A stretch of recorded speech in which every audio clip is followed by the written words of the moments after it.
Good afternoon, everybody, and welcome. I guess we don't have enough seats today. Wow. In the last quarter century, a sitting president of the United States has come to Davos only twice. Both times it was Donald Trump. So when I asked to serve in this new role that I have, he was one of the first leaders I called and invited to return.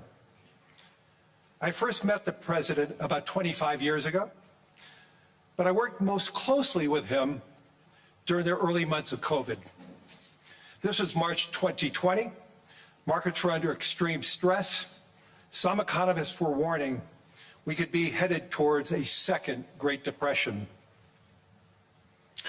What stood out to me during the extraordinary period was a president's willingness to bring together people from governments, from business, across institutions, across perspective, to think differently, and importantly, to act decisively. That instinct to act, especially in pivotal moments, is one reason I think he values the World Economic Forum. It is a unique institution that brings together the largest combination of government officials, business leaders, technology leaders, civil society and NGO leaders, anywhere in the world for a genuine dialogue. And particularly, importantly, this year. Thankfully, this group is meeting under better economic circumstances than during the pandemic. But once again, we're facing very serious different economic conditions around the world. One of the central challenges that is impacting me is how capitalism can benefit more, and how can we broaden our global economy for greater and greater participation. That is a question where the president has shown real leadership through investing in infrastructure, reducing barriers to growth, and initiatives like the Trump account, designed to give more Americans a direct stake in the growth of the U.S. economy. As he enters the second year of his second term, we are interested in hearing his plans for 2026 and beyond, and will no doubt create more and more conversation. And that's what the forum is about, a serious conversation in the spirit of dialogue. Discussions where the world is headed, where are we going, and these discussions would be incomplete without the President of the United States, the most important leader in the world. We appreciate him here, so let me introduce and welcome back to Davos the President of the United States, Donald J. Trump.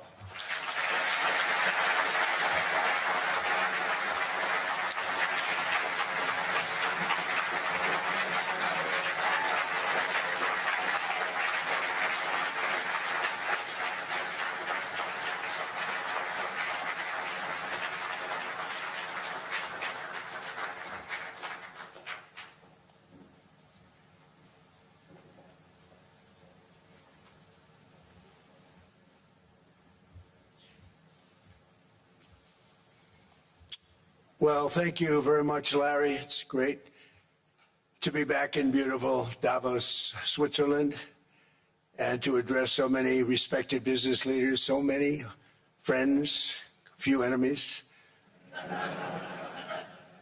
and all of the distinguished guests. It's a who's who, I will say that.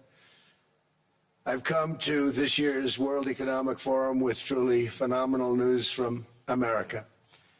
Yesterday marked the one-year anniversary of my inauguration, and today, after 12 months back in the White House, our economy is booming, growth is exploding, productivity is surging, investment is soaring, incomes are rising, inflation has been defeated, our previously open and dangerous border is closed and virtually impenetrable. And the United States is in the midst of the fastest and most dramatic economic turnaround in our country's history. Under the Biden administration, America was plagued by the nightmare of stagflation, meaning low growth, and high inflation, a recipe for misery, failure, and decline. But now, after just 1 year of my policies, we're witnessing the exact opposite. Virtually no inflation and extraordinarily high economic growth. Growth like I believe you'll see very shortly our country has never seen before, perhaps no country has ever seen before. Over the past 3 months, core inflation has been just 1.6%. Meanwhile, fourth quarter growth is projected to be 5.4%, far greater than anybody other than myself and a few others had predicted. Since the election, the stock market has set 52 all-time high records. So that's in 1 year, 52 records, adding $9 trillion in value to retirement accounts, 401ks, and people's savings. People are doing very well. They're very happy with me. Since my inauguration, we've lifted more than 1.2 million people off of food stamps, and after 4 years in which Biden secured less than $1 trillion of new investment in our country. Think of that, 1 trillion, substantially less than that. In 4 years, we've secured commitments for a record-breaking $18 trillion, and we think when the final numbers come out, they'll be closer to $20 trillion of investment. That's never been done by any country at any time, not even close. Just over 1 year ago, under the radical left Democrats, we were a dead country. Now we are the hottest country anywhere in the world. In fact, the United States economy is on pace to grow at double the rate that was projected by the IMF just last April. And with my growth and tariff policies, it should be much higher. I really believe we can be much higher than that. And this is all great news, and it's great for all nations. The USA is the economic engine on the planet, and when America booms, the entire world booms. It's been the history. When it goes bad, it goes bad. You all follow us down, and you follow us up, and we're at a point that I don't believe we've ever been. I never thought we could do it this quickly. My biggest surprise is I thought it would take more than a year, maybe like a year and 1 month. But it's happened very quickly. This afternoon, I want to discuss how we have achieved this economic miracle, how we intend to raise living standards for our citizens to levels never seen before, and perhaps how you too and the places where you come from can do much better by following what we're doing, because certain places in Europe are not even recognizable, frankly, anymore. They're not recognizable. And we can argue about it, but there's no argument. Friends come back from different places. I don't want to insult anybody and say I don't recognize it. And that's not in a positive way, it's in a very negative way. And I love Europe, and I want to see Europe go good, but it's not heading in the right direction. In recent decades, it became conventional wisdom in Washington and European capitals that the only way to grow a modern Western economy was through ever-increasing government spending, unchecked mass migration, and endless foreign imports. The consensus was that so-called dirty jobs and heavy industry should be sent elsewhere, that affordable energy should be replaced by the Green New Scam, and that countries could be propped up by importing new and entirely different populations from faraway lands. This was the path that Sleepy Joe Biden administration and many other Western governments very foolishly followed, turning their backs on everything that makes nations rich and powerful and strong. And there's so much potential in so many nations. The result was record budget and trade deficits and a growing sovereign deficit driven by the largest wave of mass migration in human history. We've never seen anything like it. Quite frankly, many parts of our world are being destroyed before our very eyes, and the leaders don't even understand what's happening. And the ones that do understand aren't doing anything about it. Virtually all of the so-called experts predicted my plans to end this failed model would trigger a global recession and runaway inflation. but we have proven them wrong. It's actually just the opposite. In 1 year, our agenda has produced a transformation like America has not seen in over 100 years. Instead of closing down energy plants, we're opening them up. Instead of building ineffective, money-losing windmills, we're taking them down and not approving any. Instead of empowering bureaucrats, we're firing them, and they're going out and getting jobs in the private sector for 2 and 3 times what they were making in government. So they started off hating me when we fired them, and now they love me. Instead of raising taxes on domestic producers, we're lowering them and raising tariffs on foreign nations to pay for the damage that they've caused. In 12 months, we have removed over 270,000 bureaucrats from the federal payrolls, the largest single-year reduction in government employment since the end of World War II. Nobody thought that was coming, but we had no choice. To make a country great, you can't have all federal jobs. We've cut federal spending by $100 billion and slashed the federal budget deficit by 27% in the single year. It's going to go down quite a bit more from that, driving inflation way down from the record highs of the Biden administration. Every month, they went up and up and up. I promised to cut 10 old regulations for every single new regulation, but instead I've cut, actually till this point, 129 regulations for every 1 new regulation approved. So every time they come in with a new regulation, we do at least 10, but so far it's averaging out to 129, if you can believe it. In July, we passed the largest tax cuts in American history, including no tax on tips, no tax on overtime, no tax on Social Security for our great seniors. We also provided 100% expensing, that's the one they like, and bonus depreciation for all new equipment and capital investments to help companies expand and shift production to America. They are so in love with it. They build a plant, they're able to deduct it immediately, the whole thing, rather than waiting 38 to 41 years in the old days. This is a miracle taking place. Nobody thought it would ever be done by any country, but it's done by us. It was what made my first term the most successful 4-year term that we've ever had from a financial standpoint.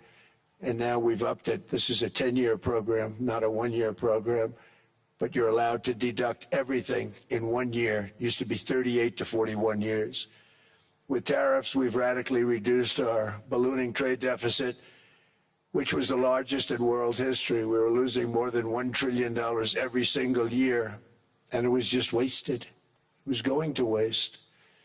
But in 1 year, I slashed our monthly trade deficit by a staggering 77%, and all of this with no inflation, something everyone said could not be done. There were a couple of brilliant people that actually thought I was doing the right thing. I thought I was doing the right thing. Now they all think I'm doing the right thing because they can't believe the numbers. American exports are now up by more than $150 billion. Domestic steel production is up by 300,000 tons a month, and it's doubling over the next 4 months. It's doubling and tripling, and we have steel plants being built all over the country. Nobody thought they'd see that. Factory construction is up by 41%.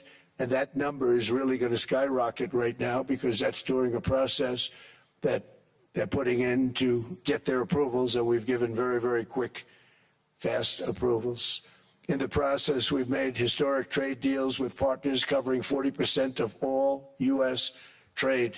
Some of the greatest companies and countries in the world. We have countries as our partner, too. The European nations, Japan, South Korea. They're our partners. They've gone into massive deals with us, especially on oil and gas. And these agreements raise growth and cause stock markets to boom, not only in the U.S., but virtually every country that came to make a deal, because, as you've learned, when the United States goes up, you follow. It's really become a staple In America, I've stopped the nation-wrecking energy policies that drive up prices while sending jobs and factories to the world's worst polluters. They are indeed polluters. Under Sleepy Joe Biden, new domestic oil and gas leases fell by 95%. Think of that. And they wonder, why was gasoline going up so fast? The gasoline actually topped $5 a gallon, and some places $7 a gallon, and more than 100 major power plants were violently shut down by incompetent people that had no idea what the hell they were doing. Under my leadership, U.S. natural gas production is at an all-time high by far. U.S. oil production is up by 730,000 barrels a day, and last week we picked up 50 million barrels from Venezuela alone. Venezuela has been an amazing place for so many years, but then they went bad with their policies. 20 years ago it was a great country, and now it's got problems, but we're helping them. And those 50 million barrels, we're going to be splitting up with them, and they'll be making more money than they've made in a long time. Venezuela is going to do fantastically well. We appreciate all of the cooperation we've been giving. We've been giving great cooperation. Once the attack ended, and they said, let's make a deal. More people should do that. But Venezuela is going to make more money in the next 6 months than they've made in the last 20 years. Every major oil company is coming in with us. It's amazing. It's a beautiful thing to see. The leadership of the country has been very good. They've been very, very smart. The price of gasoline is now below $2.50 a gallon in many states, $2.30 a gallon in most states. Then we'll soon be averaging less than $2 a gallon. In many places, it's already down even lower, $1.95 a gallon. Numerous states are at $1.99, numbers that nobody has heard for years. Actually, since my last administration, we got it down to around those numbers. I've signed an order directing and approval of many new nuclear reactors. We're going heavy into nuclear. I was not a big fan because I didn't like the risk, the danger, but they have the progress they've made with nuclear is unbelievable, and the safety progress they've made is incredible. We're very much into the world of nuclear energy, and we can have it now at good prices and very, very safe. And we're leading the world in AI by a lot. We're leading China by a lot. I think President Xi respects what we've done, in part because I've allowed these big companies building these massive buildings to build their own electric capacity. They're building their own power plants, which when added up is more than any country anywhere in the world is doing. I read recently an article in the Wall Street Journal that China's creating so much energy, and they are. I got to hand it to them. But we're creating as much or more, and we're letting them do that. I'm very proud of it. It was my idea. I said, you can't create this much energy. We needed more than double the energy currently in the country just to take care of the AI plants. And I said, we can't do that. We have an old grid system. And I came up with the idea, you people are brilliant. You have a lot of money. Let's see what you can do. You can build your own electric generating plants. And they looked at me. They didn't believe me. All of the names that are, I think, in the room right now, if you want to know the truth, they didn't believe it. And I said, no, you can't. They came back 2 weeks and they didn't have the plant. They said, we thought you were kidding. I said, no, not only am I not kidding, you're going to have your approvals within 2 weeks. I always say nuclear will take 3 weeks. But most aren't going that. They're going oil and gas. They're even going coal in some cases. Because of my landslide election victory, the United States avoided the catastrophic energy collapse which befell every European nation that pursued the Green New Scam, perhaps the greatest hoax in history. The Green New Scam, windmills all over the place, destroy your land, destroy your land. Every time that goes around, you lose $1,000. You're supposed to make money with energy, not lose money. Here in Europe, we've seen the fate that the radical left tried to impose on America. They tried very hard. Germany now generates 22% less electricity than it did in 2017. And it's not the current chancellor's fault. He's solving the problem. He's going to do a great job. But what they did before he got there, I guess that's why he got there. And electricity prices are 64% higher. The United Kingdom produces just 1/3 of the total energy from all sources that it did in 1999. Think of that, 1/3.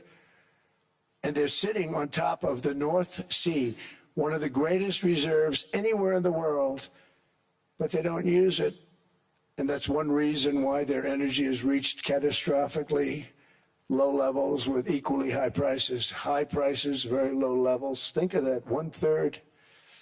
And you're sitting on top of the North Sea, and they like to say, well, you know, that's depleted. It's not depleted. It's got 500 years. They haven't even found the oil. The North Sea is incredible. They don't let anybody drill. Environmentally, they don't let them drill. They make it impossible for the oil companies to go. They take 92% of the revenues. So the oil companies say, we can't do it. They came to see me. Is there anything you can do? I want Europe to do great. I want UK to do great. They're sitting on one of the greatest energy sources in the world, and they don't use it. In fact, their electricity prices have soared 139%. There are windmills all over Europe. There are windmills all over the place, and they are losers. One thing I've noticed is that the more windmills a country has, the more money that country loses and the worse that country is doing.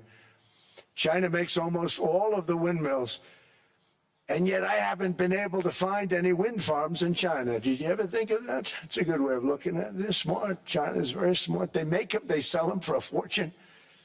They sell them to the stupid people that buy them, but they don't use them themselves.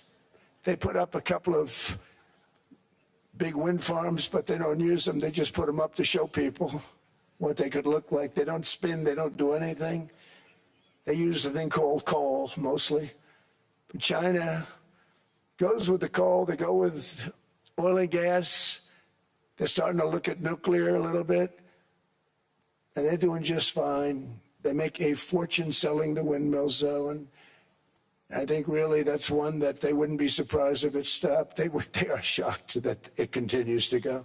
They're very friendly with me. They're shocked that people continue to buy those damn things. They killed the birds. They ruin your landscapes. Other than that, I think they're fabulous, by the way. Stupid people buy them.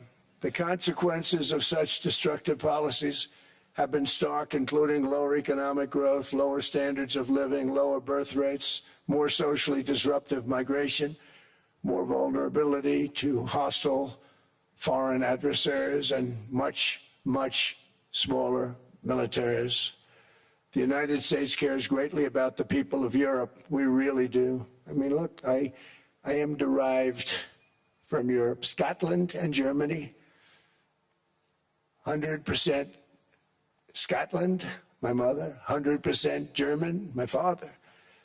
And we believe deeply in the bonds we share with Europe as a civilization. I want to see it do great. That's why issues like energy, trade, immigration, and economic growth must be central concerns to anyone who wants to see a strong and united West, because Europe and those countries have to do their thing. They have to get out of the culture that they've created over the last 10 years. It's horrible what they're doing to themselves. They're destroying themselves. It's beautiful, beautiful places. We want strong allies, not seriously weakened ones. We want Europe to be strong. Ultimately, these are matters of national security, and perhaps no current issue makes the situation more clear than what's currently going on with Greenland. Would you like me to say a few words of Greenland? I was going to leave it out of the speech, but I think I would have been reviewed very negatively. I have tremendous respect for both the people of Greenland and the people of Denmark. Tremendous respect. But every NATO ally has an obligation to be able to defend their own territory. And the fact is, no nation or group of nations is in any position to be able to secure Greenland other than the United States. We're a great power, much greater than people even understand. I think they found that out 2 weeks ago in Venezuela. We saw this in World War II when Denmark fell to Germany after just 6 hours of fighting and was totally unable to defend either itself or Greenland. So the United States was then compelled, we did it, we felt an obligation to do it, to send our own forces to hold the Greenland territory. And hold it we did, at great cost and expense. They didn't have a chance of getting on it, and they tried. Denmark knows that. We literally set up bases on Greenland for Denmark. We fought for Denmark. We weren't fighting for anyone else. We were fighting to save it for Denmark. Big, beautiful piece of ice. It's hard to call it land. It's a big piece of ice. But we saved Greenland and successfully prevented our enemies from gaining a foothold in our hemisphere. So we did it for ourselves also. And then after the war, which we won it big. Without us, right now, you'd all be speaking German and a little Japanese, perhaps. After the war, we gave Greenland back to Denmark. How stupid were we to do that? But we did it. But we gave it back. But how ungrateful are they now? So now our country and the world face much greater risks than it did ever before because of missiles, because of nuclear, because of weapons of warfare that I can't even talk about. 2 weeks ago, they saw weapons that nobody ever heard of. They weren't able to fire one shot at us. They said, what happened? Everything was discombobulated. They said, we've got them in our sights. Press the trigger, and nothing happened. No anti-aircraft missiles went up. There was one that went up about 30 feet and crashed down right next to the people that sent it. They said, what the hell is going on? Those defensive systems were made by Russia and by China. So they're going to go back to the drawing boards, I guess. Greenland is a vast, almost entirely uninhabited and undeveloped territory. It's sitting undefended in a key strategic location between the United States, Russia, and China. That's exactly where it is, right smack in the middle.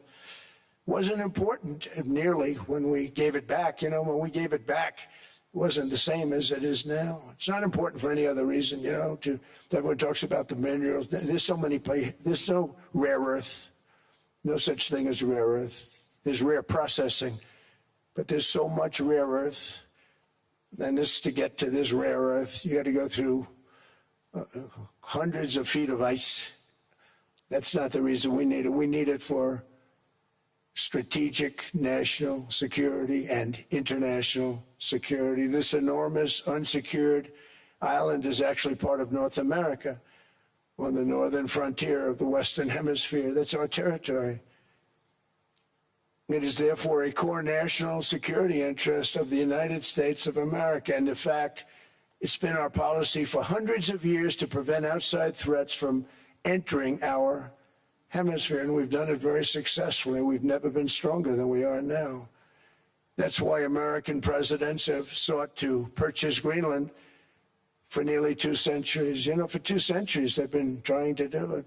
They should have kept it after World War II, but they had a different president. That's all right. People think differently. Much more necessary now than it was at that time, however. In 2019, Denmark said that they would spend over $200 million to strengthen Greenland's defenses. But as you know, they spent less than 1% of that amount. 1%. There's no sign of Denmark there. And I say that with great respect for Denmark, whose people I love, whose leaders are very good. It's the United States alone that can protect this giant mass of land, this giant piece of ice, develop it and improve it and make it so that it's good for Europe and safe for Europe and good for us. And that's the reason I'm seeking immediate negotiations to once again discuss the acquisition of Greenland by the United States, just as we have acquired many other territories throughout our history, as many of the European nations have. They've acquired, there's nothing wrong with it. Many of them, some went in reverse, actually, if you look. Some had great vast wealth, great vast lands all over the world. They went in reverse. They're stuck back where they started. That happens too. But some grow. But this would not be a threat to NATO. This would greatly enhance the security of the entire alliance, the NATO alliance. The United States is treated very unfairly by NATO. I want to tell you that. And when you think about it, nobody can dispute it. We give so much and we get so little in return. And I've been a critic of NATO for many years. And yet I've done more to help NATO than any other president by far, than any other person. You wouldn't have NATO if I didn't get involved in my first term.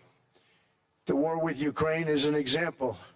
We are thousands of miles away, separated by a giant ocean. It's a war that should have never started, and it wouldn't have started if the 2020 U.S. presidential election weren't rigged. It was a rigged election. Everybody now knows that. They found out. People will soon be prosecuted for what they did. It's probably breaking news, but it should be. It was a rigged election. You can't have rigged elections. You need strong borders, strong elections, and ideally a good press. I always say it. Strong borders, strong elections, free, fair elections, and a fair media. The media is terrible. It's very crooked. It's very biased, terrible. But someday it'll straighten out because it's losing all credibility. Think of it. When I went in a landslide, a giant landslide, won all 7 swing states, won the popular vote, won everything, and I only get negative press. That means that it has no credibility. And if they're going to get credibility, they're going to have to be fair. So you need a fair press. But you also need those other elements. And I inherited a terrible, terrible situation. If you look, the border was open. The inflation was raging. Everything was bad with the United States when I came into office. But I also inherited a mess with Ukraine and Russia, something that would have never happened. And I know Putin very well. He and I would discuss Ukraine. It was the apple of his eye, but he wasn't going to do anything. I said, Vladimir, you're not doing it. He would never have done it. It was terrible what happened. I could see it happening, too. After I left, I could see it happening. Biden had given Ukraine and NATO $350 billion, a staggering sum, $350 billion. I came in, and just like the southern border, just like inflation, just like our economy, I said, wow, this place is in trouble, meaning our country. All of these things were out of control. But the border was out of control. We fixed it with the strongest border anywhere in the world. And I've now been working on this war for 1 year, during which time I settled 8 other wars.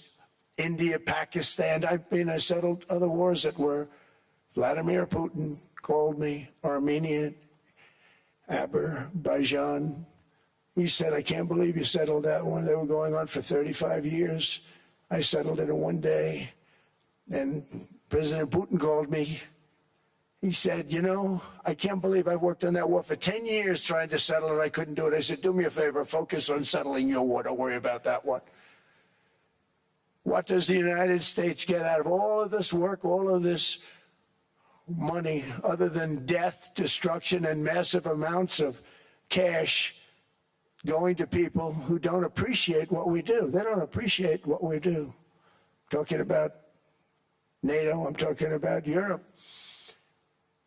They have to work on Ukraine. We don't. The United States is very far away. We have a big, beautiful ocean separating us. We have nothing to do with it. Until I came along, NATO was only supposed to pay 2% of GDP. But they weren't paying. Most of the countries weren't paying anything. The United States was paying for virtually 100% of NATO. And I got that stopped. I said, that's not fair.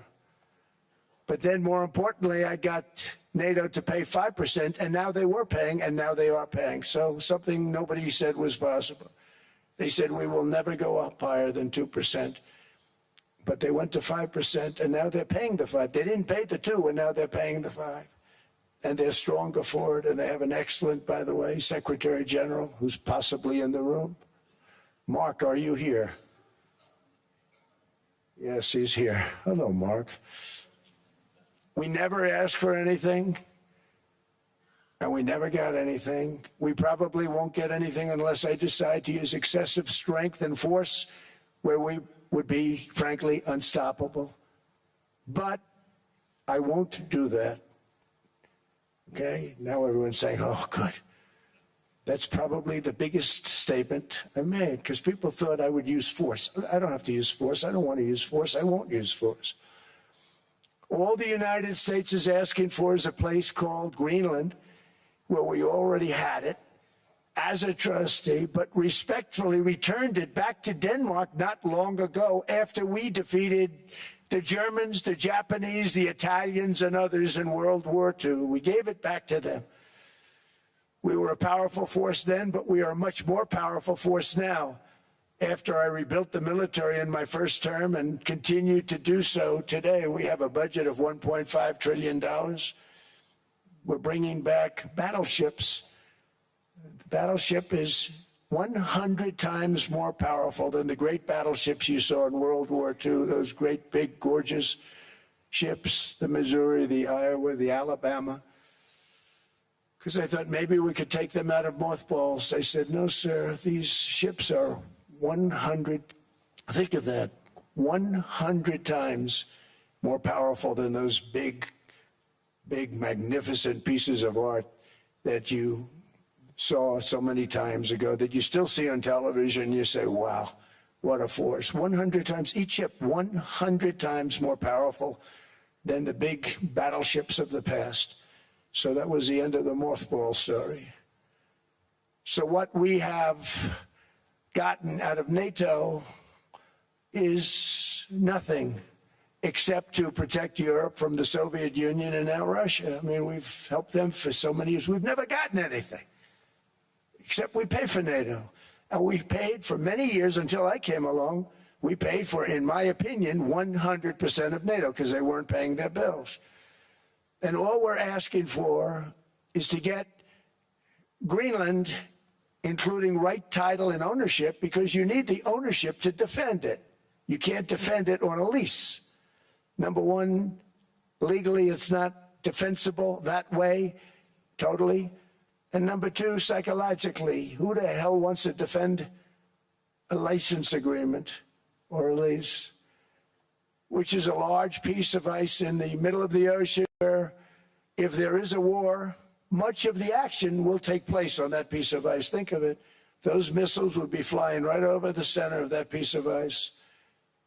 All we want from Denmark for national and international security and to keep our very energetic and dangerous potential enemies at bay is this land on which we're going to build the greatest golden dome ever built. We're building a golden dome that's going to, just by its very nature, going to be defending Canada. Canada gets a lot of freebies from us, by the way. They should be grateful also, but they're not. I watched your Prime Minister yesterday. He wasn't so grateful. But they should be grateful to us. Canada lives because of the United States. Remember that, Mark, the next time you make your statements. What we did for Israel was amazing, but that's nothing compared to what we have planned for the United States, Canada, and the rest of the world. We are going to build a dome like no other. We did it for Israel. And by the way, I told Bibi, stop taking credit for the dome. That's our technology. That's our stuff. But they had a lot of courage, and they were good fighters, and they did a good job, and we wiped out the Iran nuclear threat like nobody can believe. Nobody's ever seen anything like it. That, Venezuela, taking down Soleimani, wiping out al-Baghdadi when he tried to reinstitute ISIS. We did a lot. I did a lot of big things. all perfectly executed. Everyone was perfectly executed. Somebody told me that, a military expert told me, sir, everything you've done has been perfectly executed. I said, I know. So other presidents have spent, whether foolishly or not, trillions and trillions of dollars on NATO and gotten absolutely nothing in return. We've never asked for anything. It's always a one-way street. Now they want us to help them with Ukraine. And we say, we're going to. I'm really helping, not even them. I want to see, last week, if you saw, it was 10,000 soldiers, but last month it was 31,000 soldiers died. 31,000. That's this room times, the number of people in this room times 30. Think of it. 30,000 soldiers died in 1 month. The month before it was 27,000. The month before that it was 28,000. The month before that it was 25,000. It's a bloodbath over there. And that's what I want to stop. It doesn't help the United States, but these are souls. These are young people. Look like you, look like some of you right in the front row. They go to war. Their parents are so proud. Oh, there he goes, comes back. 2 weeks later, they get a call, your son's head's been blown off. I want to stop it. It's a horrible war. It's the worst since World War II. They keep going, they'll exceed World War II. The numbers are staggering, how many people they've lost. They don't want to talk about it. Ukraine and Russia lost just tremendous amounts. And I'm dealing with President Putin, and he wants to make a deal, I believe. I'm dealing with President Zelensky, and I think he wants to make a deal. I'm meeting him today. He might be in the audience right now. But they got to get that war stopped because too many people are dying, needlessly dying. Too many souls are being lost. It's the only reason I'm interested in doing it. But in doing it, I'm helping Europe, I'm helping NATO, and I've until the last few days when I told them about Iceland, they loved me. They called me daddy, right, last time. A very smart man said, he's our daddy. He's running it. I was like running it. I went from running it to being a terrible human being. But now what I'm asking for is a piece of ice, cold and poorly located, that can play a vital role in world peace and world protection. It's a very small ask compared to what we have given them for many, many decades. But the problem with NATO is that we'll be there for them 100%. But I'm not sure that they'd be there for us. If we gave them the call, gentlemen, we are being attacked. We're under attack by such and such a nation. I know them all very well. I'm not sure that they'd be there. I know we'd be there for them. I don't know that they'd be there for us. So with all of the money we expend, with all of the blood, sweat, and tears, I don't know that they'd be there for us. They're not there for us on Iceland, that I can tell you. I mean, our stock market took the first dip yesterday because of Iceland. So Iceland's already cost us a lot of money. But that dip is peanuts compared to what it's gone up. And we have an unbelievable future in that stock. That stock market is going to be doubled. We're going to hit 50,000, and that stock market's going to double in a relatively short period of time because of everything that's happening. But this is a good example. After giving NATO and European nations trillions and trillions of dollars in defense, they buy our weapons. We make the greatest weapons in the world, but now we're going to make them faster, much faster. You saw that. I put a cap on the salaries, and I put no buybacks, no stock buybacks, no various other things that they were doing. I mean, they were making $50 million, but it would take them 3 years to give you a Patriot missile. I said, that's not good. My chauffeur can do a better job than that, and he makes slightly less than 50. They make big salaries. If they're going to make those big salaries, they're going to have to produce a lot faster. The good news is we have the greatest equipment in the world. Now we're going to start making it a lot faster. They're going to build additional plants. And all of the money that goes into stock buybacks is going to go into building plants. We're not allowing stock buybacks by defense companies any longer. They're going to build new plants to make Tomahawks, Patriots. We have the best equipment, F-35s. F-47, the new one just coming out. They say it's the most devastating plane, fighter jet ever. Who knows? They called it 47. If I don't like it, I'm going to take the 47 off it. I wonder why they called it 47. We'll have to think about that. But if I don't like it, I'm going to take that 47 off. But it's supposed to be the stage 6. It's supposed to be the first stage 6 plane, undetectable, like our B-2 bombers were undetectable. They flew right over Iran. They were undetectable.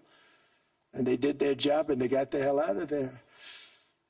So we want a piece of ice for world protection, and they won't give it. We've never asked for anything else, and we could have kept that piece of land, and we didn't. So they have a choice. You can say yes, and we will be very appreciative, or you can say no, and we will remember.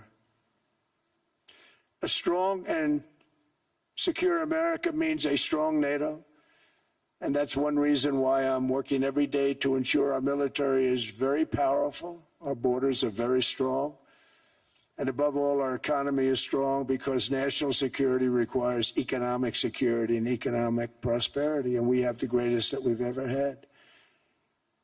Biden and his allies destroyed our economy and gave us perhaps the worst inflation in American history. They say 48 years, I say forever, but I think 48 years is the equivalent to forever.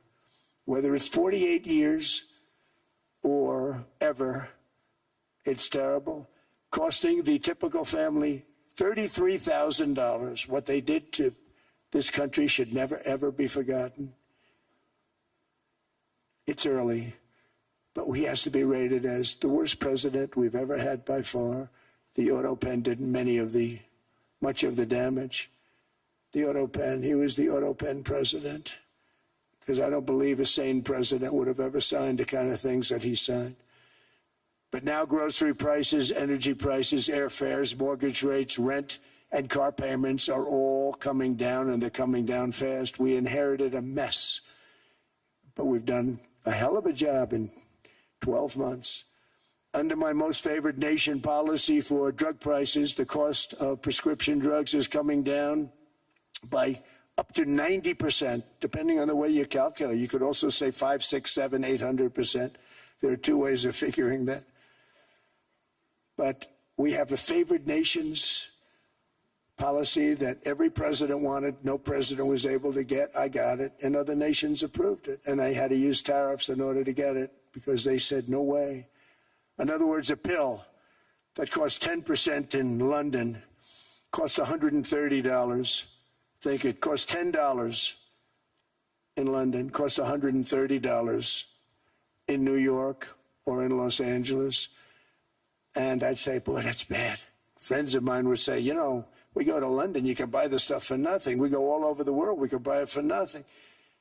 Because basically America was subsidizing every nation in the world, because presidents allowed them to get away with it. It became very tough. So when I called up Emmanuel Macron, I watched him yesterday with those beautiful sunglasses. What the hell happened? But I watched him sort of be tough. But he was at $10 for a pill. And I said, Emmanuel, and I have all the big pharmaceutical companies are in total agreement. It wasn't easy, by the way. They're tough, smart. They've been getting away with the scam for a long time. But they gave it up. But they said, you'll never get the countries to approve it. I said, why is that? Because they won't. They always said, we're not paying any more. Get the rest for the United States. So over the years, they stayed the same. We just went up, up, up. And I mean, we would pay 13, 14, 15 times more than some certain countries would. So I said, no, they'll approve it 100%. Sir, you'll never get them to approve it. I said, I guarantee you. But I actually started with Emmanuel, who probably is in the room too. And I like him. I actually like him. Hard to believe, isn't it? And I said, Emmanuel, you're going to have to lift the price of that pill to $20, maybe $30. Think of that. That means it's a doubling of prescription drugs. Might be a tripling, might be a quadrupling. It's not easy. No, no, no, Donald, I will not do that. I said, yes, you will, 100%. He said, no, no, no. You're asking me to double. I said, Emmanuel, you've been taking advantage of the United States for 30 years with prescription drugs. You really should do it, and you will do it. I have no doubt. In fact, I am 100% sure you're going to. No, no, no, I will not do it. Because yes, in all fairness to him, he has to double or triple. Because the world being a bigger place than the United States, it's not that you meet in the middle. You just have to go up some, and we come down a lot. They go up a little, we come down a lot. So we're at $130, they're at 10. So they may have to go to 20 or 30. No more than that.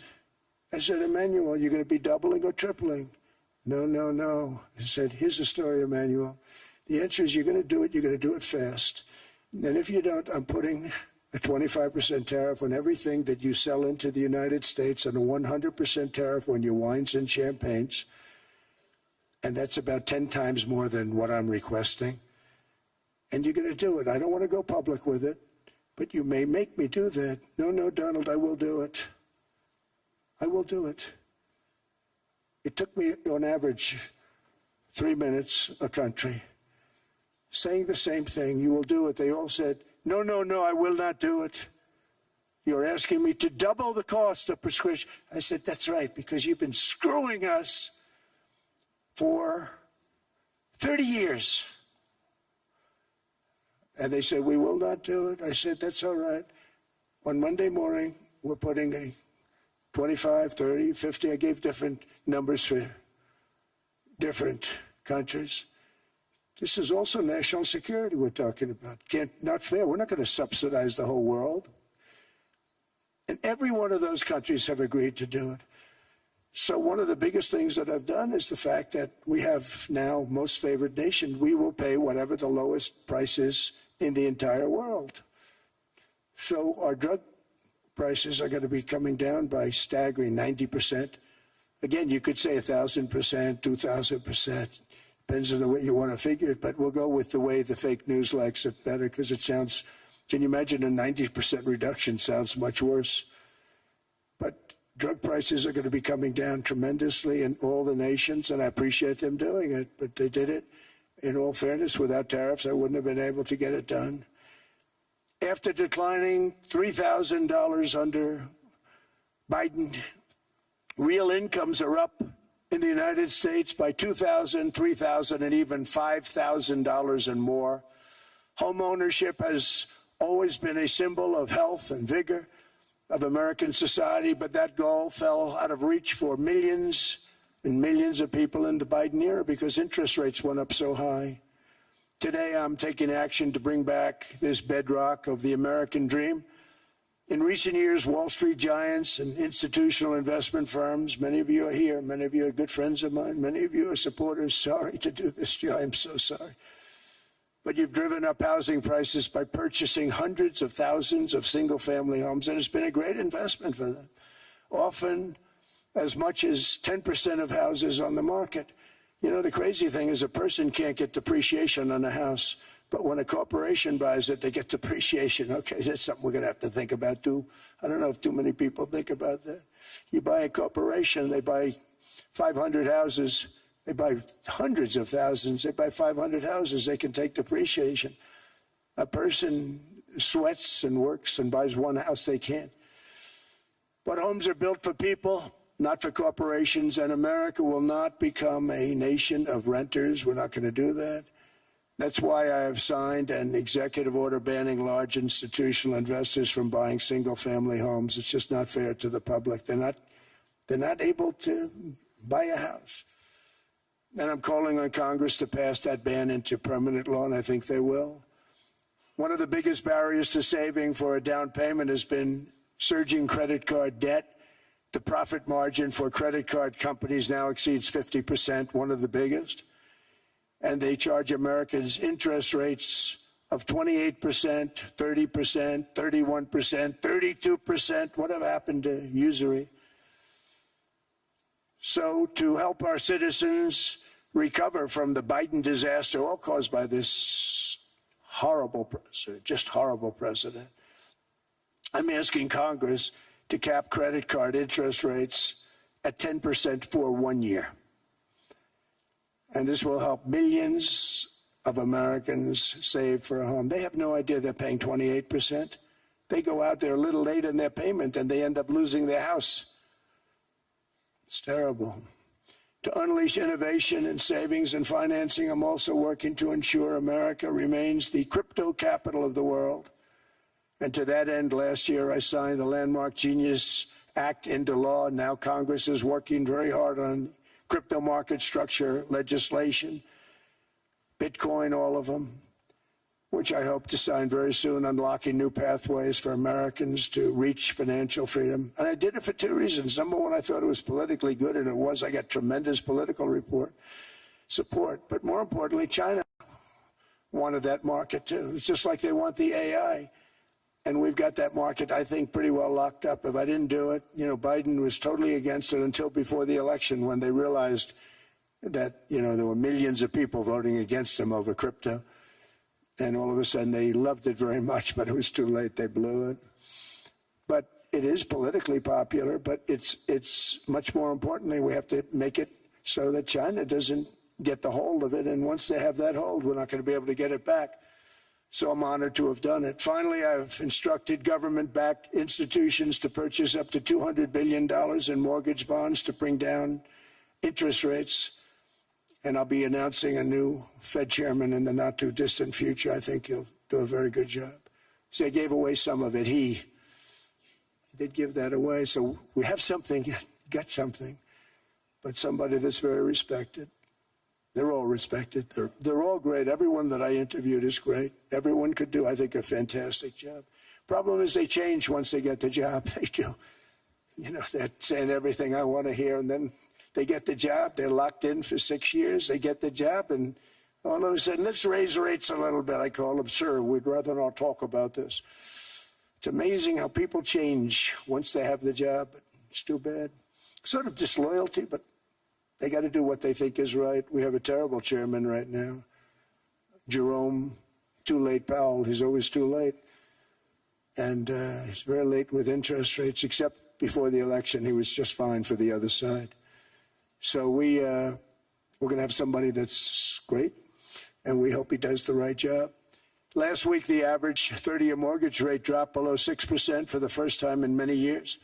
Another major factor in driving up housing costs was the mass invasion of our borders. And I have to say one thing about housing, because nobody ever says this. I am very protective of people that already own a house, of which we have millions and millions and millions. And because we have had such a good run, the house values have gone up tremendously. And these people have become wealthy. They weren't wealthy. They become wealthy because of their house. And every time you make it more and more and more affordable for somebody to buy a house cheaply, you're actually hurting the value of those houses, obviously, because the one thing works in tandem with the other. And I don't want to do anything that's going to hurt the value of people that own a house, who for the first time in their lives are walking around the streets of whatever city they're in, very proud that their house is worth $500,000, $600,000, $700,000. Now, if I want to really crush the housing market, I could do that so fast and people could buy houses, but you would destroy a lot of people that already have houses. In some cases, they've mortgaged their house, and the mortgage would be very low, and all of a sudden the mortgage without any changes becomes very high, and they end up losing the house. I'm not going to hurt, and I speak with Scott, who's doing a fantastic job, and Howard, who's doing a fantastic job, and all of my people. And I always say, look, I can crush the hell out of the market. We can drop interest rates to a level, and that's one thing we do want to do. That's natural. That's good for everybody. The dropping of the interest rates, we should be paying a much lower interest rate than we are. We should be paying the lowest interest rate of any country in the world, because without the United States, you don't have a country.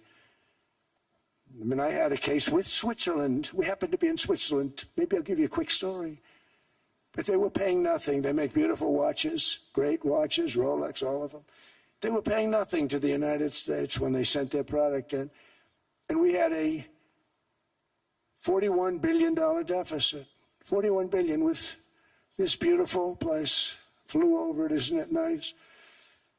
So I said, let's put a 30% tariff on them so that we get back some of it, not all of it at all. We'd still have a deficit, big deficit. We had 41 million.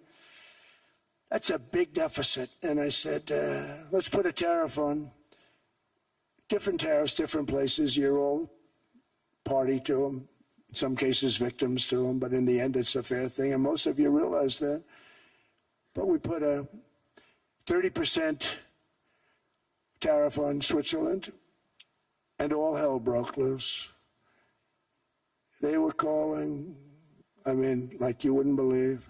And I know so many people from Switzerland, incredible place, incredible, brilliant place. But I didn't realize that they're only good because of us. And there's so many other examples. Us and probably other places, but a majority of the money they make is because of us, because we never charged them anything. So they come in, they sell their watches, no tariffs, no nothing. They walk away, they make $41 billion on just us. So I said, no, we can't do that. So I'm going to bring it up. I still would have a deficit pretty substantial, but I brought it up to 30%. And I guess Prime Minister, I don't think President, I think Prime Minister called a woman, and she was very repetitive. She said, no, you cannot do that, 30%. You cannot do that. We are a small, small country. I said, yeah, but you have a big, big deficit. You may be small, but you have a bigger deficit than big countries. He said, no, please, you cannot do it. Kept saying the same thing over and over. We are a small country. I said, but you're a big country in terms of... And she just rubbed me the wrong way, I'll be honest with you. And I said, all right, thank you, ma'am, appreciate it. Do not do this. Thank you very much, ma'am. And I made it 39%. And then all hell really broke out. And I was paid visits by everybody. Rolex came to see me. They all came to see me. But I realized, and I reduced it, because I don't want to hurt people. I don't want to hurt them. And we brought it down to a, lower level. Doesn't mean it's not going up. But we brought it down to a lower level. But they pay now, tariff. But I realized that we have many places like that where they're making a fortune because of the United States. Without the United States, they wouldn't be making anything. Think of it. Switzerland made $41 billion on us. And as she said, it's a small place. And I realized with that, I don't know, it was so, because she was so aggressive. And I realized in that conversation that the United States is keeping the whole world afloat. Many places, I could give you 6, 7 places just in the people in this little area. I know every one of them. They're looking down. They don't want to see me, and they don't want to stare me in the eyes. But they're taking advantage of, everybody took advantage of the United States.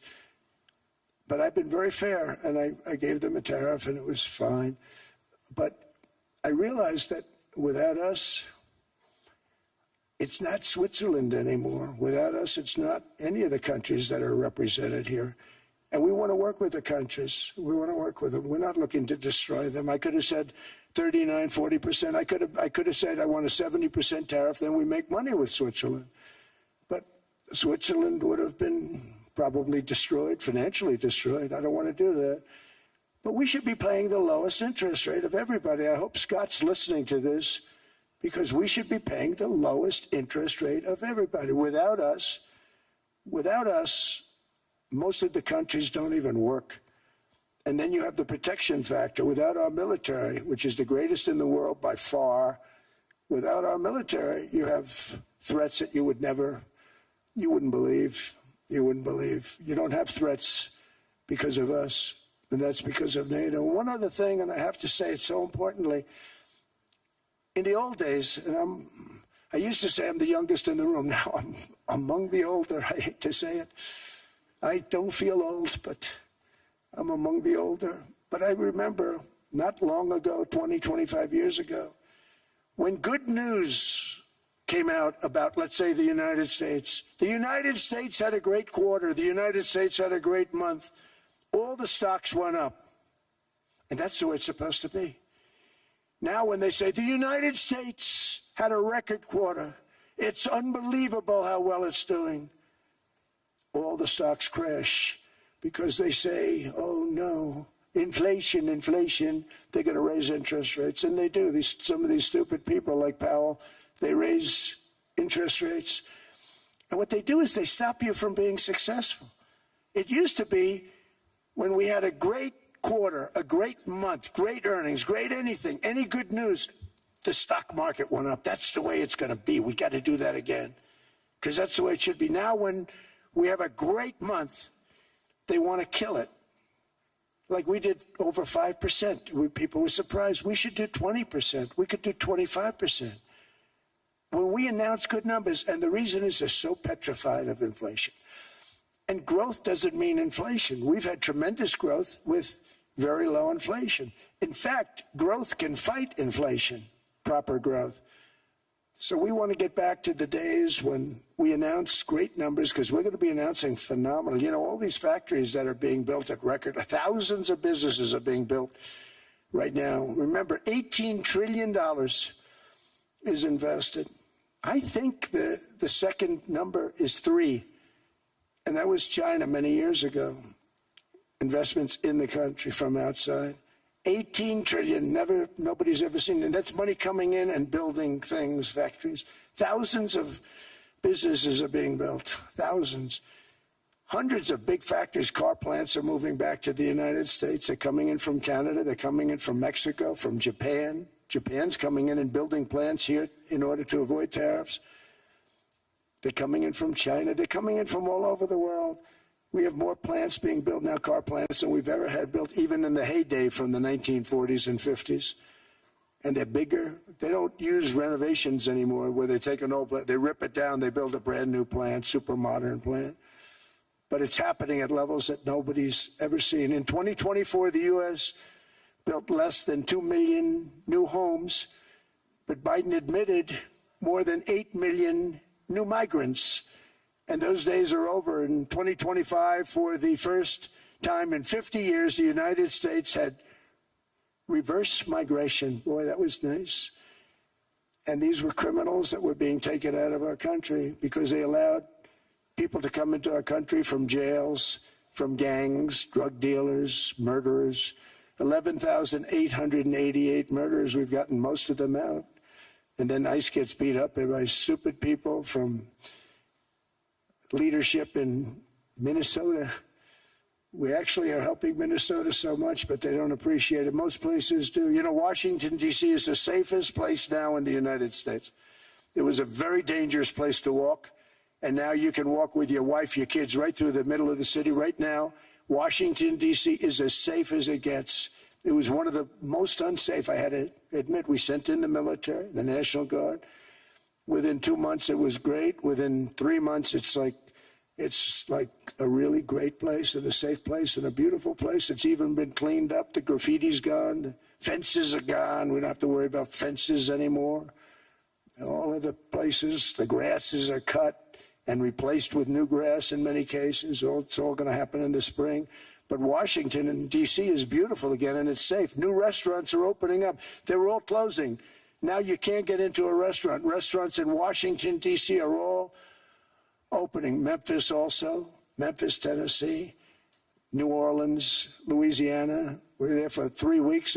We've cut the crime down by 64%. Within another month, we'll have virtually no crime there. We can do that all over. We're going to help the people in California. We want to have no crime. I know Gavin was here. I used to get along so great with Gavin when I was president. Gavin's a good guy. And we're going to, if he needed it, I would do it in a heartbeat. I'd love to see. We did help them a lot in Los Angeles, a lot with the early in my term when they had some problems. But we would love to do it. I will say this, if I were a Democrat governor or whatever, I would call up Trump. I'd say, come on in, make us look good. Because we're cutting crime down to nothing. And we're taking people out, career criminals, who are only going to do bad things, and we're bringing them back to their countries. But where we've done it, it's been amazing. And we have a capacity to do it at much greater levels. We're cutting illegal aliens off welfare and other government benefits, and I have directed that starting immediately, there will be no more payments to sanctuary cities because they are really just sanctuaries for criminals. They're really protecting criminals, and those are the ones we have to get out of the country: murderers, drug dealers, the mentally insane. They emptied their mental institutions into the United States. And despite that, we have the lowest crime numbers that we've ever had in the history of the country. Just came out. But equally importantly, we're cracking down on more than $19 billion in fraud that was stolen by Somalian bandits. Can you believe that Somalia, they turned out to be higher IQ than we thought? I always say these are low IQ people. How did they go into Minnesota and steal all that money? And we have, they're pirates, they're good pirates, right? But we shoot them out of the water just like we shoot the drug boats out. They're not pirating too many boats lately, do you notice? When they go out into those boats, they want to take over $1.5 billion tanker loaded up with oil, and they say, we're going to blow up your boat. They have powerful weapons. You hit the side of the boat, you blow the whole thing up. The insurance companies are petrified, so they say, just give them the boat, we'll give them money instead. And I don't do that. We blow them right the hell out of the water. We see them going out, we blow them out of the water. We don't have any pirates so much anymore. If we do, they won't be there long. We've cut down with the hitting of the boats that are loaded up with drugs, including submarines. Can you believe they actually buy small, they call mini subs, very fast. They're meant for drugs. We've knocked out 2 of them. The Democrats say they were fishing. You have ruined somebody's fishing weekend, I would say. A submarine is not a fishing boat. You don't fish. But we've knocked down drugs by water, the oceans, the sea, by 97.2%. Think of that. And I actually say, who the hell are the 3%? Because I would not want to be piloting one of those boats. We knocked them down, and now we're going to start on land. We're going to knock it all out. The land is the easy part. What we did on sea is incredible, and that's our great military.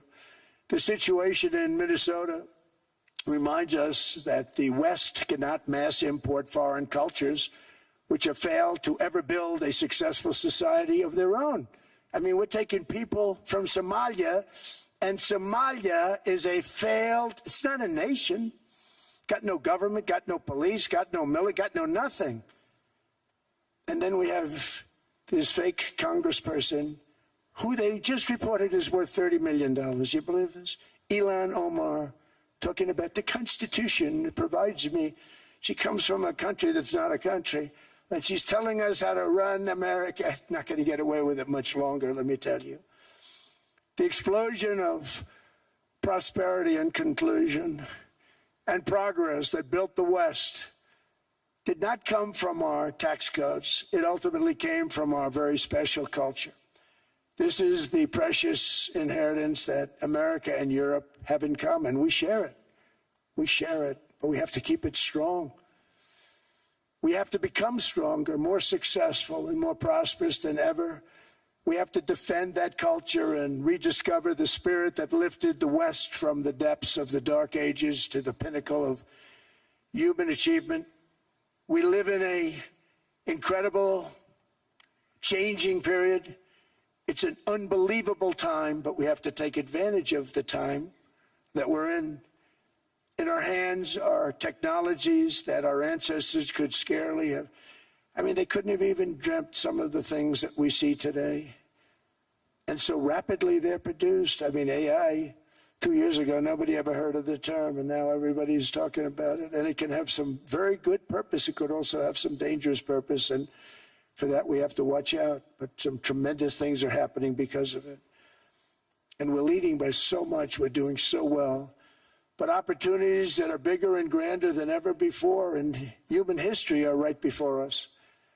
It is the pioneers in this room. Many of you in this room are true pioneers. You're truly brilliant people. Just your ability to get a ticket is brilliant because you have about 50 people for every seat. I don't know what. That's Larry. Everything Larry touches turns to gold. He made this very successful. But you're in this room, And some of you are the greatest leaders anywhere in the world. You're the greatest brains anywhere in the world. And the future is unlimited, and to a large part because of you. And we have to protect you, and we have to cherish you. I always say we have to cherish our brilliant people because there aren't many of them. So together with confidence, boldness, and persistence, let us lift up our people, grow our economies, defend our shared destiny, and build a future for our citizens that is more ambitious, more exciting, more inspiring, and greater than the world has ever seen. We're in a position to do things that nobody else has ever even thought of before. And many of the people in this room are the ones that are doing it. And I want to congratulate you, and I'm with you all the way. You can do things that nobody else can even think about. So I congratulate you on your tremendous success. And the United States is back, bigger, stronger, better than ever before. And I'll see you around. Thank you all very much. Thank you very much.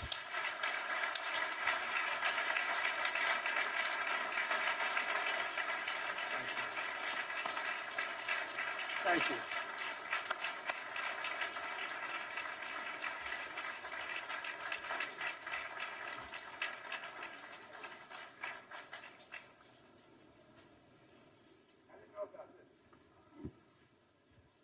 This was supposed to be a nice fire chat, Mr. President. Yes, good. You I got set up. No, I did know. You made the job for the moderator really easy. Thank you, Mr. President, for your speech. I do have a few follow-up questions, if it's okay. Sure. I don't think I should start with Greenland, maybe. I'll start with the economy. The U.S. economy is doing really, really well. But how to sustain this growth moving forward? Because there's always a recession looming around the corner. Well, you know, the one thing about economies and recessions is sometimes you get hit unexpectedly and there's nothing you can do about it. All brilliant people, but there's nothing. One example was COVID. We had an economy going at levels like nobody had ever seen my first 2.5, 3 years. And then I heard the word pandemic, not COVID. They came up with that name over a period of time. We won't get into that. But I heard the word pandemic. And I had a poll come out that was so strong just prior to that, and I was with the two best pollsters, McLaughlin and Fabrizio, and they said, sir, George Washington and Abraham Lincoln, if they came back and ran as president and vice president, they couldn't beat you. And then what happened is the following day, I was told to stay tuned because there's something really bad happening in China. There are bodies laying all over Wuhan, right around that certain building that we talk about. I always said it came from Wuhan. It did come from Wuhan. And there were body bags. We saw it by satellite. And they said, there are strange things happening in China. And so it began. And we ended up with the COVID, and the whole world suffered. We did a phenomenal job. I don't think we got the credit we deserved. We did something that Operation Warp Speed, which some people say was one of the greatest military feats ever. We did a great job. Used our military, used a lot of people. But sometimes you get hit with things, nothing you can do. You get hit with things like that unexpectedly.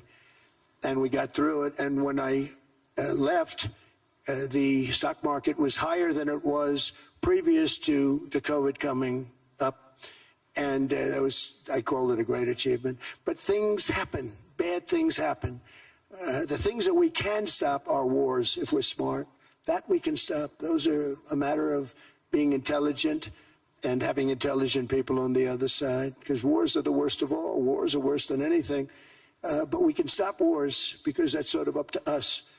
But things like dust flying in the air, wherever COVID comes from or whatever comes, sometimes you have to be a little bit lucky.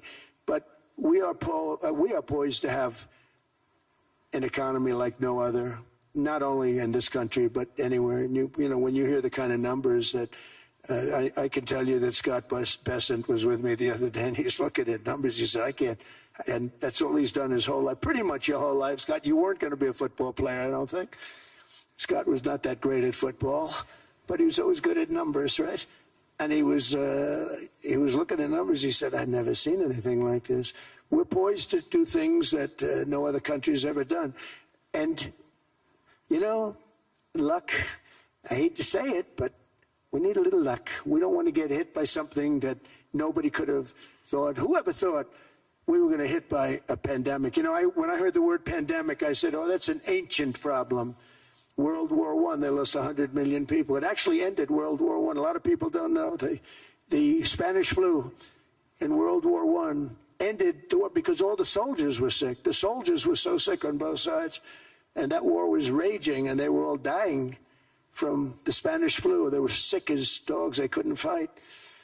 So, you know, you don't know how that would have turned out. But so we do, I mean, subject to that, and I always have to put a caveat in for it, but we're poised to have the greatest growth of any large country, I think any country that there's been. When you look at what's happening in the United States, it's really amazing. Thank you. One thing that maybe keeps you up at night, I know you don't sleep that much anyway, Mr. President, is the debt. The U.S. debt is high, is now the biggest expenditure on your budget. How to get out of that impasse? Well, the big thing is growth. I mean, growth is the way. If we grow like this, we go from having a $37 trillion. We go from having high debt to low debt. But we also are cutting expenses, you know, the old-fashioned way. We have extraordinary growth. I think we're going to be growing our way out. I think we're going to be paying off debt. We're taking in tremendous money from tariffs fairly. And again, I'm using them judiciously. You know, Switzerland's a case study. I could have gotten much more. I could have asked for much more. But we're using them judiciously. But I think growth, most importantly, and then cutting costs. Now, if you take a look at Minnesota, $19 billion in fraud and other things. People going to airports, they came into the country, they don't have 10 cents, and they're leaving with hundreds of thousands of cash in their bags. When we get to that, and our DOJ, Pam, and Todd, and all the people that work over there, and all of the people that work in here, I can tell you, Scott Bessent is working on that. It's a priority, right? You have your whole team. We're in there looking for where this money is coming from, how much it is. It could be more than $19 billion. Can you believe that? That's just one state. If we were able to cut out 50% of the fraud, 50%, and we should be able to do better than that, we would have a balanced budget without having to talk about even growth. So we have a lot of options, but we're working very hard on that. That's a big deal. It's not just the protests, the fake protests done by agitators and, you know, professional insurrectionists. That's what they are. They're professional troublemakers. But we are looking very strong at the money too in Minnesota and other places. I think, Mr. President, also the $500 billion invested in artificial intelligence and the frontier technologies last year also were driving growth exponentially in the U.S. Well, AI has been a big factor. AI is massive. I mean, Mark Zuckerberg showed me a plant where he put it over a map of Manhattan, and it was basically the size of Manhattan. This is not, I said, you got to be kidding. It's a plant that was miles long, miles wide, very high. I don't think it was as high like the Empire State Building, but it was high. And it literally covered most of the island of Manhattan. That's called a big plant. And, you know, when I heard they're going to spend $50 billion building, and I said, what, you know, if you spend $50 million, you can build a nice little shopping center. If you spend $500 million, you can build a good shopping center. But how do you spend $50 billion? When I looked at this thing, I said, you think you'll be able to do it for that? It's amazing when, you know, some of the plants that I see, and I see them all. And again, so big as we're letting them build their own electric generation. This way we have no problem. And otherwise they'd be complaining. There'd be nobody able to be, you know, we have an old grid system. And not only that, they're going to sell at a very cheap price the excess electricity that they create back into our grid. So that'll solve some problems for certain states that don't have enough electricity. We also know that on the AI, there is fierce competition between the U.S. as the largest economy in the world 27% of the global GDP and 5% of the global population, not doing that badly, and China. And we know that that competition is very tough on AI. I know you're heading to a state visit to China in April. How do you see the US-China relationship moving forward? Are you able to combine this tough competition with also collaboration? So I've always had a very good relationship with President Xi and with President Putin. Talk about, you know, the larger powers. But I've always had a very good relationship with President Xi of China. He's an incredible man. What he's done is amazing. He's highly respected by everybody. And I do now. I mean, now I have good. It was very severely interrupted by COVID. I used to call it the China virus, but he said, "Do you think you could use a different name?" And I decided to do that, because why should we have a problem over that? But I would do that, and they were... You're a true diplomat, huh? I became a diplomat for the first time. Well, you know who taught me that? Marco Rubio. He said, "Let me teach you about diplomacy."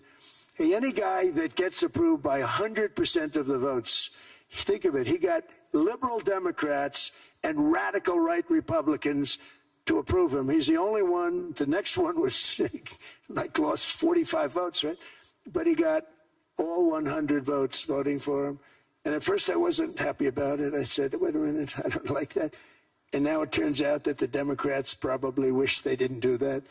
And Marco has been fantastic. Marco, stand up, please. You have done a great job as Secretary of State. He's going to go down as the best Secretary of State. And Scott, and we have Susie, who's the first female Chief of Staff, and she's the best Chief of Staff, too. And I see Howard Lutnick, who I know spoke, and Howard's fantastic. Some of the deals we're doing are great. And I want to pay particular attention because we have Chris. And Chris, you got up and spoke, I think. He's the #1 oil man in the world, because I was going to put Doug Burgum, who's fantastic. I don't know if Doug's here. Is Doug here? Doug Burgum is fantastic. He said, "Sir, there's one man better than me." And he introduced me to Chris. And he turns out to be. So we're drilling more oil and gas now than we ever have, by almost double. Is that right, Chris? And on top of it, we got a lot coming out of Venezuela. So anyway, so we're doing great. The country is just doing great. We have great people. Thank you. And I see other people. We have Steve Witkoff. We have Jared. I got so many people. I'm in trouble because when I go back, they're going to be people with long faces. "Sir, you didn't introduce me." I got so many people. And we have a lot of the greatest people anywhere in the world. I know them all. So I won't continue because we'd be here all day. Thank you, Mr. President. We also know that you're a deal maker, and then maybe coming back to Greenland and Ukraine. What kind of deal in the end do you see between the U.S. And Denmark? Because, you know, I guess you see it now as a negotiation going on, or? Well, it's costing Denmark hundreds of millions a year to run it. And Denmark's a small country and wonderful people. But, you know, it's very expensive. It's a very big piece of ice. And it's very important. I mean, I don't want to repeat the speech, but it's very important that we use that for national and international security. That can create a power that will make it impossible for the bad guys to do anything against the perceived good ones. And it's a great block for Europe, just like, you know, Denmark was supposed to spend hundreds of millions of dollars. They didn't spend the money. They didn't spend anything, almost. And we'll see what happens. I just say this. NATO has treated the United States of America very unfairly. We never asked for anything. We never got anything. We actually took care of the needs of NATO for years and years, which I felt was always unfair. So I got NATO to pay because they're rich countries. But I think it's time that NATO step up. We're helping them with Ukraine. Without us, I think Putin would have gone all the way. I think we have it. I think there could have been a World War III, if you want to know the truth. If Kamala was elected, or Joe, any one of those, you know, those thinkers, I think you could have ended up in World War III. And I will say Steve Witkoff has been dealing incredibly with But we're not going to have World War III. We want to get it stopped, but we're not going to have World War III. I think if I wasn't elected, I think that could have evolved into World War III. It was a very, very bad situation, and it still is, but it's not that kind of bad. It's bad because so many young people are being killed. How close do you think there is on an agreement on Ukraine? I had the pleasure of speaking with Steve Witkoff and Jared Kushner yesterday. I know they're working hard on it. I know that they're also traveling now. Do you see this very close or still? Well, I hate to say it. I thought that was going to be so. I settled 8 wars plus. And I thought that was going to be one of my easier ones. Not the easiest. Some I settled in a matter of hours because I'm good at that stuff. You know, the United Nations should be doing this. I shouldn't be doing it, but it doesn't matter. It's got to get done, saving a lot of lives. We're saving millions of lives. With Ukraine, Russia, there's tremendous hatred between President Zelensky and President Putin. That's not good. That's not good for settlements. We know from dealing. There's abnormal hatred. With that being said, I think Russia wants to make a deal. I think Ukraine wants to make a deal. And we're going to try getting a deal done. We're getting, I think, Steve, I think I can say that we're reasonably close. And what happens is oftentimes we'll have a deal with Russia. Russia's set, and President Zelensky will not do it. You saw that when he was in the Oval Office. I was not happy. And then we'll have President Zelensky wants to make a deal, and Putin doesn't want to make the deal. It's a very difficult balance, and it's big time, and it is. You know, to use a word, it's a bloodbath. It's horrible what's happening. It's a drone war. The drones are killing, you know, thousands of people a week, thousands. We have to get it stopped. So I believe they're at a point now. I'm going to meet with President Zelensky later today. I believe they're at a point now where they can come together and get a deal done. And if they don't, they're stupid. That goes for both of them. And I know they're not stupid. But if they don't get this done, they are stupid. So I don't want to insult anyone, but you got to get this deal done. Too many people are dying. It's not worth it. President Sisi is sitting on the first row here. He spoke earlier today and also complimented you on the Gaza deal. I think there will be a signing tomorrow. Of course, there are different views on this, but how important do you think this signing is on the Board of Peace? And do you think this is going to sustain? Do you think we now will see Gaza reconstructed and the billions of US dollars invested? I do. I mean, I think we have peace in the Middle East. There are some little situations like Hamas, and Hamas has agreed to give up their weapons. Now, you know, they were born with a weapon in their hand, so it's not easy to do. When they were born with a rifle in their hand. It's not an easy thing for them, but that's what they agreed to. They've got to do it. And we're going to know, Jared, over the next 2 or 3 days, certainly over the next 3 weeks, whether or not they're going to do it. If they don't do it, they'll be blown away very quickly. They'll be blown away. You know, we have 59 countries that are part of that whole peace deal. And some of those countries aren't even they're near the Middle East, but they're not in the Middle East traditionally. And they want to come in and take out Hamas. They want to come in. They want to do whatever they can. There's a problem with Hezbollah in Lebanon, and we'll see what happens there, but that's a problem. But there are these little flames, but there's peace in the Middle East. Now, had we not gone in and knocked out with those big, beautiful, we just ordered 25 brand new ones, the latest and the greatest, the B-2 bomber.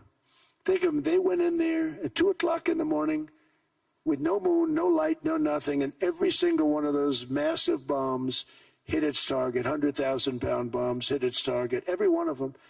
And then on top of it, from a submarine 300 miles away, we hit the sites with Tomahawks, which is an unbelievable weapon. So, you know, we did our job. If we didn't do that, you would have never had peace in the Middle East. And the countries like Saudi Arabia, UAE, and Qatar could never have, and others could never have signed anything because you would have had this dark cloud, and the dark cloud was Iran with nuclear. Iran would, if we didn't take them out, they would have had a nuclear weapon within 2 months. They were very close to having the nuclear weapon, and we hit them hard. And it was a total obliteration. If they may try again, but they're going to have to try from a different area because that area was obliterated. Incredible thing we did. And because we did that, we were able to make peace. If we didn't do that, I would say, Jared and Steve, if we didn't do that, there was no chance of making peace, because the countries I just named and other countries could have never signed off. They were afraid. They were afraid. We had a bully. The bully was Iran, the bully of the Middle East. They used to call it for years. They were the bully of the Middle East. They're not the bully of the Middle East anymore. Mr. President, I know you even had to change a plane last night, so I guess you didn't have much sleep, but I think you're... but your energy is still there. I know you have several bilateral meetings. I know you're also hosting a reception. So thank you so much for coming back to Davos. Thank you so much. It's highly appreciated. Well, thank you very much. Thank you, everybody, very much. Thank you.